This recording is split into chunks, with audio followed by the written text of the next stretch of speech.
Tere!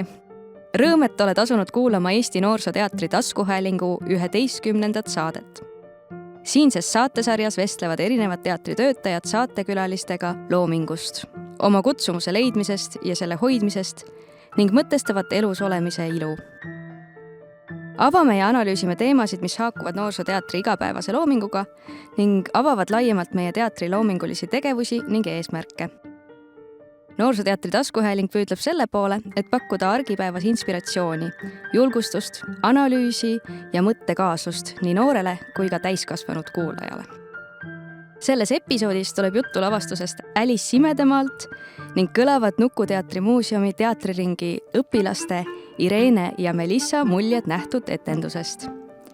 Mina olen kirjandustoimetaja Lisanna Lajal ja minuga koos on siin näitlejad Alice Siil ja Maria Ehrenberg.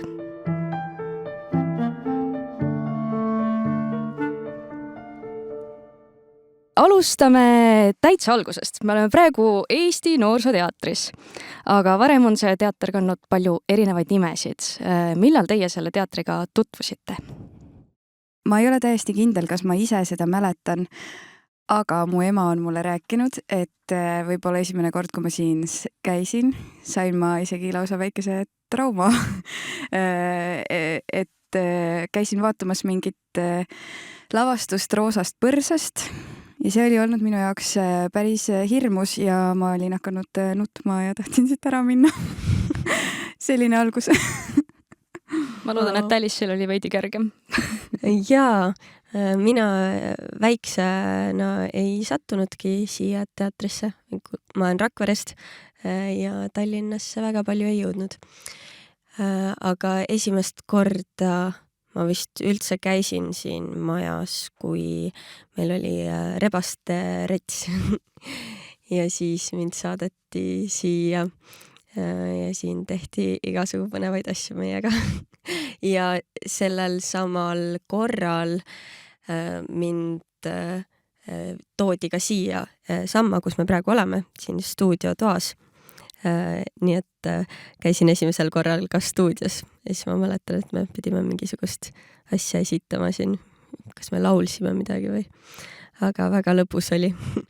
Aga mulle tutvustati seda maja ja see maja on selline labürint ja siis võib-olla see esmamulje sellest majast jäigi see, et siin on väga põnev, siin on nii palju väikseid soppe, toredad inimesed ja selline soe mõnus mälestus jäi sellest. See on tõsi, et siia kohale jõudmine on paras seiklus. Aga me oleme ajas edasi jõudnud ja te olete siin teatris mõlemad näitlejad. Mis ajast ja mis on praegu teie rollid? Mina liitusin teatriga nüüd vist 2,5 aastat tagasi. Suvel peaks täituma minu 3. aasta ja mul on päris mitu rolli selle ajaga siin mängukavasse tulnud. Ma mängin etendusi nii täiskasvanutele kui ka noortele ja täitsa pisikestele. Ma ei tea, kas tuua neid kõiki rolle välja või pigem öeldagi nii. Võib ikka. Aha, et ma mängin siis väikelastele sellist lavastust nagu Tulipunane vihmavari ja lastele siis Alice Imedemaalt. Sel aastal õppisin sisse röövlitütar Ronja rolli. Mängin ka lavastusest Istu, roheliste sõrmedega poiss. Ja siis Klaasist loomaaias Laurat ja Hingest ja südamest. Ehk nimetasin praegu kõiki. Lahenduste ministeerium. Lahenduste ministeerium, muidugi, kus me Alice'iga esimest korda tegime koostööd. Ja seal ma mängin Alfat. Alice'i tegelaskuju parimat sõbrannat. Ja mina mängin seal Niinat ja see oli minu esimene roll siin teatris ja selle ma tegin, proove tegime kevadel ja siis esietendus vist juuni alguses või. Ja siis ma ei olnud veel teatri täieõiguslik liige, aga trupiga liitusin siis augustist. Ja ja mul on praeguseks 3 rolli 3 lavastuses. Ongi siis Lahenduste ministeeriumi Niina, siis Arabella, mereröövli tütar Arabella ja siis nüüd on Alice Imedemaalt Alice. Kas nii tohib küsida, et mis lemmik on? ma mõtlesin küll sellele, aga ma arvan, et sellele on nagu üliraske vastata, sest iga roll on mingi täiesti erineva koha peal. Ma arvan, et igas rollis ka väljendub erinev külg minust ja nad on omamoodi kõik kallid muidugi. Aga kui ma peaksin võib-olla ütlema, siis mis on mind inimesena kuidagi väga palju pannud mõtlema, arendanud ennast, võib-olla siis Laura Klaasist loomaaias. Sest see on pannud mind märkama inimesi, kes on arglikumad, aga kellel on ometigi väga kirev sisemaailm. Ja ma arvan, et need on inimesed, keda sageli võib-olla me nii kergelt ei märka, aga ma tunnen, et pärast seda juba mitu aastat see on kuidagi minu maailmapilti muutnud. See on selline küsimus, et mul on see Alice on nagu Alice'i nagu nimekaim, et võib-olla sellepärast ütleks Alice, aga muidugi kõik on kallid. Aga praegu me mängime Alice'it nii intensiivselt ja see on hetkel kõige rohkem päevakajaline. Aga loomulikult mul on mingisugune teistsugune side Alice'iga, kui teiste rollidega on olnud. Jah, ma kuidagi olen alateadlikult alati ennast temaga identifitseerinud või jah, tundnud, et ma olen mingis mõttes tema moodi. Et selles mõttes on Alice. No sellest Alice'ist rääkimiseks me siia tulimegi. Te mõlemad mängite siis Alice Imedemaalt lavastuses peategelast Alice'it. Millal te sellest ideest kuulsite ja mis olid esimesed reaktsioonid? Mina kuulsin sellest vist Mirkolt, kes rääkis plaanidest, et mis on tulemas. Ja loomulikult minu sisemine laps kiljatas ja hakkas hüppama rõõmust. Sellepärast, et kui suur on nagu tõenäosus, et sa saad mängida Alice'it kohe peaaegu, et esimese asjana, kui sa tuled teatrisse. Et see tundus selline saatuslik või jah, väga tähenduslik tundus kuidagi mulle. Mina arvan, et ma kuulsin sellest kevadel ja minul sellist varasemat sidet selle Alice'iga kindlasti ei olnud, nagu ka mu nimi ei ole Alice. Aga minu jaoks oli see kohe ülipõnev just sellepärast, et ma kuulsin, kes seda ka lavastab. Et ma kohe teadsin, et kui seda lavastab Ivar Põllu, siis see saab olema üks väga omamoodi Alice ja see tekitas minus väga palju elevust. Tõesti, see on teistmoodi lavastus, sest nii lavastaja kui ka kunstnik on väljaspoolt noorsooteatrit. Et kuidas te tundsite ennast prooviprotsessis, kas oli mingeid erinevusi ka tavapärase tööga või kuidas see lähenemine oli? Ma arvan, et me oleme tegelikult noorsooteatris ju harjunud, et meil käib palju lavastajaid väljastpoolt, et selles mõttes on iga töö omamoodi uus, aga kindlasti mulle tundub, et Ivar ja Kristiina mõtlevad väga omamoodi. Mina ei oska neid enda jaoks kellegi teisega isegi võrrelda, sest nad lähenevad teatrile mingi oma nurga alt. Ma olen sellele ka mõelnud nii, et Ivar ei ole nagu peast teater ja ma võin seda natuke seletada ka, et kuna ta on sisenenud teatrimaailma teiste valdkondade kaudu, siis ta ei räägi päris samamoodi nagu need, kes on võib-olla lõpetanud mõne teatrikooli, kas siis Tallinnas või Viljandis või Soomes, aga et ta räägib oma keelt ja ma arvan, et meil läks aega, et tema keelest aru saada või et seda tundma õppida, aga ühel hetkel, kui see kontakt tekib, siis on see väga avardav enda jaoks ja väga, väga lahe näitlejana midagi sellist kogeda.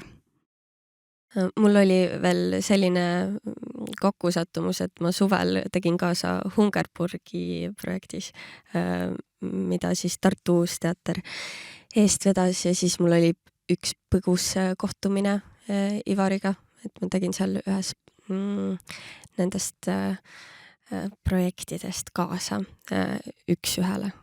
Ja siis Ivar juhendas seda ja siis mul oli natukene mingit eelteadmist, et kuidas ta võib asjale läheneda. Ja see on tõesti väga teistmoodi. Jah, tal on hästi palju julgust, mulle tundub, ümber mõelda või katsetada erinevaid variante või et ei ole ühte õiget või midagi kindlat ei ole. Ja mulle tundub, et see, et kui ei ole mitte midagi kindlat, siis see paneb näitlejad seisma nii-öelda tagajalgadele või siis et sa oled kogu aeg nagu valmis muutma või sa pead olema valmis ja käivitub mingisugune teistsugune mootor. Ehk siis ma võib-olla tundsin seda erinevusena kõige rohkem, et mingisugune teist laadi mootor hakkas minust tööle. Mingi loomingulisus, mis oli ka kindlasti seotud selle materjaliga. Nõus, jah. Aga see lavastus on ju inspireeritud Lewis Carrolli teosest. Et kas te olite seda varem lugenud või lugesite nüüd selle protsessi jooksul? Milline on seos selle teosega? Mina varem ei olnud lugenud. Aga lapsena sa olid ikkagi lapsena ma enda mäletamist mööda lugesin seda või mul on mingi pilt mingist raamatust, aga ma ei ole kindel, et kas see oli seesama originaalteos või et kas selle põhjal on tehtud mingisuguseid pildiraamatuid, et mul on mingisugused mälestused mingitest piltidest sellest raamatust. Aga igal juhul ma millegipärast väga hästi teadsin, et mis seal toimus alati. ja filmi olin ka näinud. Aga seda kogemust, et ma oleks ise algusest lõpuni läbi lugenud selle romaani, seda ei olnud. Teadlikult mitte. Mina arvan, et ma kindlasti olen seda lugenud lapsena või siis lugesid mu vanemad seda mulle ette, sest nad väga palju lugesid mulle raamatuid ette. Ja nüüd enne proovide algust ma lugesin selle ikkagi üle ka. Ja samas teades kuidagi, et me ei pea sellest liiga rangelt kinni hoidma, ehk siis tuletasin enda jaoks lihtsalt meelde. Ma ei mäleta, et see oleks olnud mu lemmikraamat lapsena, aga ma mäletan, et mulle väga meeldis see, kuidas need tegelased esitavad Alice'ile neid väljakutseid ja kuidas Alice tegelikult naudib neid ja suhestub teiste tegelastega. Aga kas võiks öelda, et raamatu lugemist ikkagi oli kasu siis prooviprotsessis või see oleks juba nii eemale? Ma arvan, et see ei teinud kindlasti halba, aga ma arvan, et see ei olnud ka määrav kindlasti. Mina natukene lugesin seda enne proove ja siis ma otsustasin, et ma nagu distantseerin ennast sellest, kuna me ei tee nagu seda lugu, et ma kardan, et ma siis hakkan liiga palju nagu mõtlema sellele, et mis seal raamatus ikkagi oli. Ja siis ma proovisin sellest nagu eemale hoida, aga siis vahepeal ma ikkagi tegin jälle lahti, vaatasin mingit kohta. Ja nüüd ma plaanin selle võtta korralikult käsile pärast seda, kui me oleme selle suure detsembri tralli ära teinud. Nii et tundub, et mõistlikum on ikkagi rääkida lavastusest. Kui te peaks suurele küsimusele vastama, siis millest see teie jaoks räägib? See räägib tohutult paljudest asjadest. Ei saa öelda, et ühest kindlast asjast. Seal on väga tugev teema, on täiskasvanuks saamine ja mulle tundub, et mingi iseendaga leppimine, iseendast arusaamine või teadlikuks saamine, et kes ma olen või mida ma tahan teha. Ja et kuidas nende küsimustega toime tulla, et kui need hakkavad tekkima. ja hästi tugevalt minu arust kumab läbi ka see, et Alice ei taha olla tavaline või ta ei olegi tavaline. Tal on väga suur kujutlusvõime ja kui ta ei taha saada täiskasvanuks, et on igasuguseid lapsi ja mina mäletan, et mina tahtsin saada väga täiskasvanuks, aga mul on tunne, et võib-olla Alice'i puhul on see huvitav, et tema ei taha. Vähemalt selline tunne on, mis sa arvad, Maria? Huvitav jah, ma ei ole otseselt vist mõelnud, et ta ei taha saada täiskasvanuks. Aga võib-olla tõesti tegelikult see, et ta ei taha saada selliseks, nagu ta kujutlus on, et millised täiskasvanud on või millised nad peavad olema. Et ta tahaks nagu jääda endaks ja võib-olla kasvada suureks ka, aga et need kuidagi käiksid käsikäes. Aga tundub, et ei saa, et peab ühest loobuma. Et võib-olla peab loobuma oma fantaasia maailmast selleks, et saada täiskasvanuks. Jah, ja lõpuks minu jaoks jääb kõlama see ikkagi, et tegelikult on võimalik. Täpselt. Et ei pea muutuma kellekski teiseks selleks, et suureks kasvada. Mina olen Irene ja ma olen 10-aastane. Minu nimi on Melissa ja ma olen 11-aastane. Kuidas te ütleksite, millest see lavastus räägib? See räägib nagu sellest, kuidas see Alice nagu fantaseerib ennast nagu sinna imedemaale. Ja see on siis nagu tehtud nii-öelda varjuteatriga ja samas ka näitlejatega, et kuna see on suhteliselt nagu fantaasiarikas, siis on tehtud varjunukkudega nagu sellised asjad, mida nagu päris näitlejaga päris ei saa teha. Ta on nagu lahendatud varjunukkudega. Kas teil oli varem ka kogemust varjunukkudega? Me oleme teinud niist natukene, jaa. aga mitte nagu otseselt võtnud seda teemat teatriringis. Aga mis te siis tegite? Me oleme meisterdanud varjunukke. Ja teinud nagu kokkuvõtet, nagu mis on varjunukk. Jaa. Ja kas see, mida te lavastuses nägite, oli sarnane sellele, mida te varem ise olite teinud? See ei olnud väga sarnane, sellepärast, et seal oli nagu mindud selle nagu lava nagu taha ja siis seal tehtud nagu sellega. Aga me oleme teinud ainult nagu niimoodi ees nagu, et lihtsalt, et see nukk on käes ja siis et nagu seina peale või nagu, et me ei ole nagu lava taga nagu selle kaardina või selle nagu peale teinud. Ja et võib-olla tehnikad olid professionaalsemad. Me tegime sellist nagu klassikat seal. Ja et ka ma loodan, et me jõuame ka selle mõtteni, et ka publik võib-olla jõuab selle mõtteni, et täiskasvanud on ka jaburad. Et kõik on jaburad. Ja sellisel juhul, kui kõik on jaburad, siis mina võin olla jabur, teie võite olla jaburad ja me ei pea selle pärast kogu aeg põdema. Me võime kõik olla omamoodi, et me olemegi kõik väga erinevad ja jaburad. Minu jaoks ka see jaburuse teema kuidagi tuli sealt esile ja huumorit lihtsalt tohutult. Kes teie jaoks on kõige jaburam tegelane sellest seltskonnast? See on nii huvitav küsimus. Sest ühelt poolt võiks ju öelda, et meie lavastuses vähemalt, et see Alice ise ongi siia kõige jaburam oma kujutluste, oma mängudega, sellega, et ta tegelikult ise ju juhib seda mängu kohati lavastuses. Aga samas võib öelda, et kõige jaburamad on näiteks vanemad, hoopis ema ja isa võib-olla. Oleneb, et mis asi on see jaburus või?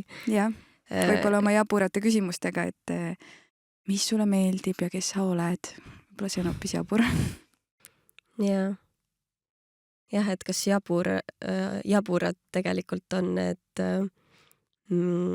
veidrad tegelased, kes tema kujutlusvõimes ilmuvad või on jabur just see, et kui kujutluspilte enam ei looda ja minnakse mingisugusesse ellu argiküsimustega. Kas teile tundusid ka need natukene jaburad tegelased? Kes oli kõige jaburam? võib-olla oligi see professor, Jah. kes kandis jänese kõrvu ja vahepeal. et ta oli samal ajal nagu jänes ja siis oli professor ja ta nagu oli nagu, ma ei tea, kuidagi imelik ja rääkis nagu sellist teistsugust juttu, et nagu ja ta Alice'i vanematele ei meeldinud ka professor, aga Alice'ile meeldis. Jaa. Aga mida teha, et inimesed oleksid tavaelus ka julgeksid jaburad olla? Sa nagu ei peaks mõtlema teiste arvamusele, mida teised sinust arvavad, või peaksid olema just selline, nagu sa ise tahaksid olla ja ei peaks mõtlema selle peale, mida teised sinust arvavad. Sa pead olema sina ise. Jah, Kas teie julgete olla teie ise? Vahel küll. aga nagu päris nagu vahel küll nagu tuled nagu kuidagi teistmoodi kooli, siis kõik vaatavad sind kuidagi teistsuguse pilguga, aga ma vaatan neid sellise pilguga vastu, et ma olen täiesti normaalne, et sellest ei ole ju midagi. Kõik peavad olema natukene jaburad. Jah, kõigis on meil midagi jaburat. Muidu ei ole huvitav lihtsalt. Aga kas vahel tundub, et läheb nagu liiga jaburaks ka ära? Millal see on? Ma ei tea, koolis stiilinädalal on päris jabur. Mis siis sai? No ma värvisin juuksed roheliseks ja seal olid veel, et tulid mingi hullude parukatega kooli ja olid tätoveeritud, aga millal veel võiks olla hull? Ma ei tea, ma ei ole, võib-olla tänavatel olen ka näinud. Ja tänavatel on tõesti vahel nagu üks päev ma isegi nägin sellist ühte inimest, kes oli lihtsalt tänava peal, sõitis selle tsirkuse rattaga, tal oli kiiver ja kiivri küljes oli 2 Ameerika lippu ja siis tema selle tsirkuse ratta küljes oli veel kõlar. Ja siis ta sõitis sellega ringi. Nagu lasi muusikat ka või? Jaa, ikka seda ka. Aga kas on mingi koht, kus ei tohi olla jabur? Presidendi vastuvõtul. Või näiteks, kui sa tuledki teatrisse teatris võiks ka ju viisakalt olla, mitte tulla päris sellistes, ma ei tea, dressides või niimoodi, siis võiks ka olla suhteliselt viisakas. Ja ma arvan, kuskil pidulikel üritustel võiks olla, mitte väga jabur, kui see pole just selline mingi stiili sünnipäev. Ja mitte näiteks koolitunnis. Jah, koolis võiks ka olla normaalselt riides, isegi siis, kui pole koolivormi. Ja mitte just riides, vaid ka nagu, et sa lihtsalt ei hakka, ma ei tea, suvalises kohas mingi karjuma, ma ei tea, see on ju ka liiga jabur võib-olla. Et viisakus peaks ikka natuke säilima. Jaa. Aga mida teha selleks, et ka täiskasvanud või nagu kõik inimesed julgeksid olla argielus jaburad? Ma arvan, et ühtepidi on natuke keeruline muuta kõike ja kõiki korraga ja sellepärast ma mõtlen ka seda, et võib-olla kui iseenda sees sellega leppida natuke rohkem ja tunnistada endale oma veidrusi, oma jaburusi, oma olemust, siis võib-olla sinu läheduses julgevad olla ka teised rohkem jaburad. Et kui ise püüda ennast kuidagi paista hästi targana või paista hästi lahedana, siis ka teised võib-olla sinu ümbruses lähevad lukku või püüavad seda sama, aga võib-olla kui ise natuke lasta lahti nendest asjadest, siis teised tunnevad ka ennast vabana. See on minu mingisugune lootus või mõte, et kõik algab ikkagi iga inimese enda seest. Ja jaburus nakkab. Aga Elis, mis sa arvad, kas on mingi koht, kus ei tohi jabur ka olla? Ei ole. Maria? Ei, ma ei usu, et ei tohi. Selles mõttes, et loomulikult on mingid ühiskondlikud normid või mingid käitumisjuhised või see, et kuidas me peaksime mingisugustes situatsioonides olema, mis on formaalsed või et kuidas me peaks kuskil käituma. aga noh, need on kõik läbi ajaloo inimeste poolt endale peale pandud mingisugused ootused, mida meie täidame igapäevaselt ja ega me tegelikult ei tea, miks me täidame, vaid me õpime seda lihtsalt oma vanematelt ja sellepärast, et nemad teevad seda nii ja nad õpetavad meile seda ja siis, aga me ei tea, kust see kõik alguse sai. Et see algus on läinud kaotsi. ja võib-olla on lihtsalt kohti, kus tuleb seda jaburust rohkem panna nagu mingisugusesse kohta natukene peitu ja mõnes kohas on seda parem välja lasta, aga ma arvan, et ühtegi kohta ei ole, kus ei saa olla jabur. Jah, jaburust saab alati doseerida. Jah. Arvestada, et natukene jaburust siia natuke saab rohkem panna. Jah. See lavastus oli ka üks koht, kus te juhite tähelepanu publikule, lasta püsti tõusta ja telefonis olla. Et kuidas teid näitlejana mõjutab see, kuidas publik saalis on ja noh, et kui näiteks keegi vaatab telefoni, kas see toob nagu väga tähelepanu eemale? Ma ütlen ausalt, mina isiklikult ei ole märganud neid nagu telefone. Aga me muidugi Mariaga veame ka seda asja ja me oleme kogu aeg nagu tegevuses, et meil ei olegi aega võib-olla tegeleda sellega. Võiks öelda, et ei häiri, aga samas publiku tähelepanuvõime langeb, seda on tunda.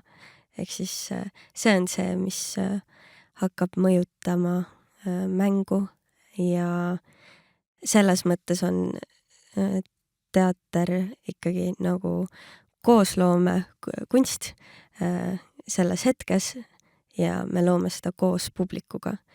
Ja mida rohkem kaasas on publik või mida rohkem anname meie ise sinna, seda paremini see mäng õnnestub või läheb käima. Loomulikult on hea meel nende etenduste üle, kus seda on rohkem, seda kuulamist ja jälgimist. Ja see on jah, mõlemapoolne nagu panus.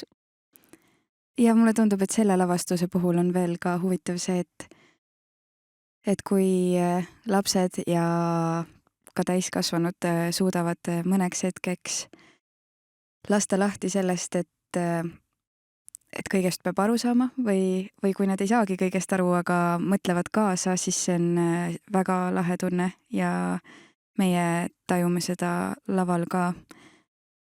Aga jah, paari telefoni publikus me ei pruugi märgata ka seda, kui tähelepanu hajub, seda me tunneme ka ja ikka proovime teha nii, et meie poolt kõik, et see ei hajuks, aga ma arvan, et just publik ise ka tajub eriti, kui keegi teine nende kõrval ei keskendu või tegeleb teiste asjadega.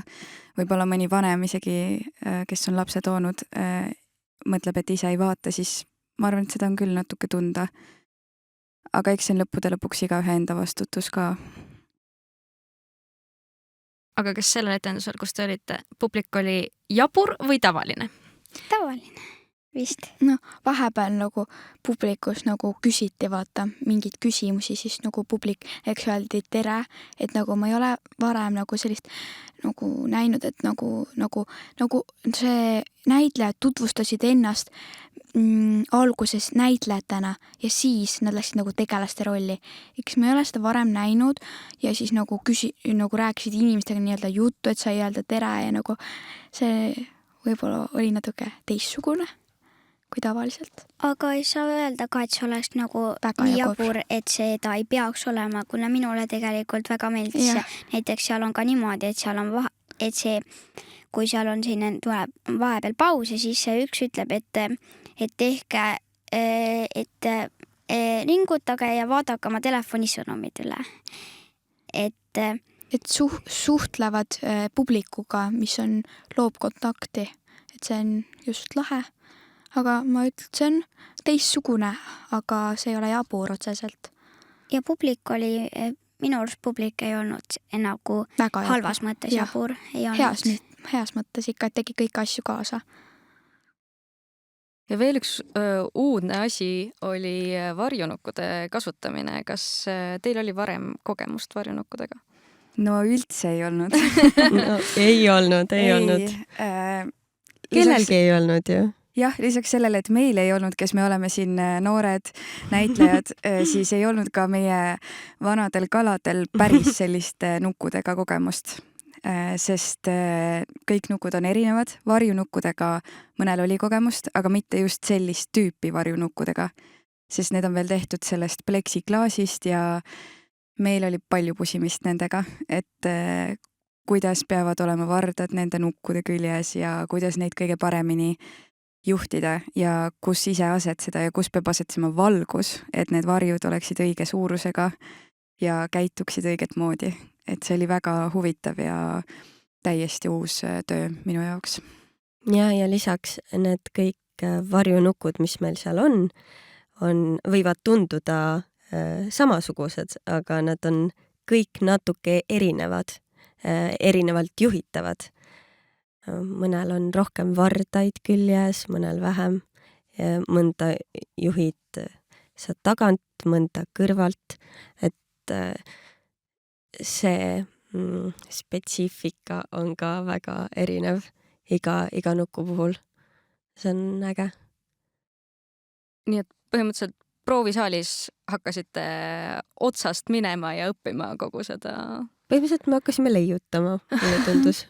Ja hakkasime leiutama ja muidugi oli suur tugi sellest, et Taavi Tõnisson ja Antti Kobin näiteks on nukkudega lihtsalt väga palju varem töötanud, isegi kui mitte päris sellistega, siis neil on ikkagi palju kogemust, et aidata neid esimesi samme teha teistel ka, aga tõesti hakkasime otsast ja avastasime ka, et mingi asi ei tööta ja nukkega peaaegu, et peaproovideni muudeti. Saadeti muudkui tagasi nukumeistri juurde, tehti jälle mingi väike muudatus, siin pandi üks varras teise kohta, meil olid veel magnetiga küljes olevad vardad, mida vist nüüdseks hetkeks otseselt ei ole. Jah, ühes kohas on, aga et see oli nagu tõesti leiutamine, ma ütleks nagu kõige ehedamas mõttes. Ja siuke katse-eksitusmeetod, et mis toimib. No siis see on küll üks suur asi sellest protsessist. Ma mõtlesin, võib-olla on veel vara küsida, aga et mis te veel võtate sellest protsessist kaasa või kas on mingid märksõnad, mis seal on kuidagi oluliseks kujunenud? Ma arvan, et mina võtan enda jaoks kaasa selle julguse ja proovin võtta selle avara mõtlemise, mis tuli kaasa nii Ivari kui Kristiinaga. Aga just ka selle julguse, ma arvan ka osaliselt, kuna me Alice'iga koos tegime seda rolli, et meil oli 2 koosseisu ja oli see võimalus teha kordamööda, näha ka mingeid asju kõrvalt, mõelda ise enda jaoks. Ja ma arvan, et me jõudsime mingisse kohta, kus me kumbki võib-olla 100% täiesti üksi ei oleks jõudnud ja Alice'ilt ma õppisin küll väga palju mingit sellist pöörasust ja julgust proovida, mida ma tahaks küll võtta tulevikku kaasa ka. Ja seda jaburust tahaks täiega kaasa võtta. Igale poole. Jah, võib-olla, aga see keskkond soodustaski seda julgust ja seda pöörasust, et see oli seal võimalik. Ja võib-olla ka see, et et me ei pea kohe teadma, mida mingi asi tähendab. Või et tavaliselt me justkui peaksime teadma, et mis me tahame sellega öelda, mis see stseen täpselt tähendab, mis seal toimub. Aga seda julgust, et natukene aega avastada ja võib-olla ei ole olemas ainult ühte vastuse varianti sellele küsimusele. Seda avatust või avarust. Okay, aga kui mõelda juba nagu tulevikuplaanidele ja laiemas mõttes, siis kuhu te veel näitlejana sooviksite jõuda, keda kehastada, mis on suured unistused?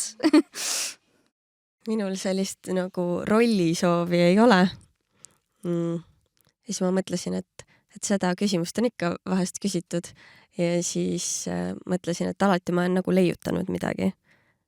Aga tegelikult ei ole mingit konkreetset ühte rolli, et ma pean kunagi teda saama mängida.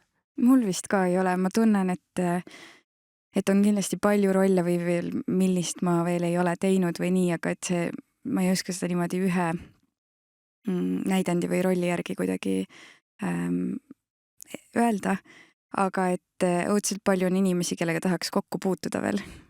Just nii, nagu puutusime nüüd kokku uute inimestega, siis on lavastajaid üle kogu Eesti ja teisi näitlejaid ja lihtsalt nagu kunstnikke ja loovisikuid, kellega tahaks lihtsalt koostööd teha. Ja ma arvan, et unistused lähevad sinna suunda. Ja olen väga nõus Mariaga ja lisaks tahaks kokku puutuda, lisaks erinevatele inimestele tahaks kokku puutuda erinevate mingite vormidega. Ikka katsetada ja uusi asju proovida. Aga ma saan aru, et Alice juba käis täna laval, aga Marial on veel etendus tulemas.